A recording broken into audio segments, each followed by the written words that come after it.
Welcome to our channel. Today we how to authenticate with Stripe for EV charging add-ons step by step clearly. To authenticate with Stripe for EV charging add-ons, begin by setting up your Stripe account. Navigate to the Stripe website and click on Sign Up if you don't have an account. Fill in the required fields to create your account. Once your account is created, log in to the Stripe dashboard. In the dashboard, locate the API Keys section under the Developers tab.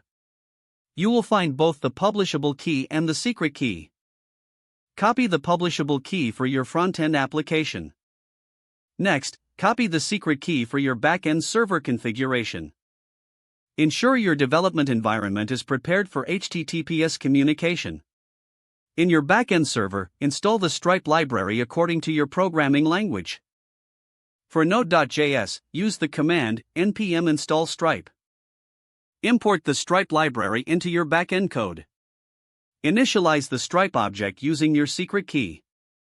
In your frontend code, set up the Stripe instance with the publishable key. Create a payment form for users to enter their payment details. Use Stripe elements to securely collect payment information. On form submission, send the payment data to your backend server. In your backend code, create a payment intent using the Stripe API. Handle the response from Stripe to confirm whether the payment was successful. Implement proper error handling for failed authentication attempts. Upon success, send a confirmation message back to the frontend. Consider logging all authentication events for future reference. Finally, test your implementation thoroughly in Stripe's test mode before going live. That completes the process for authenticating with Stripe for EV charging add-ons.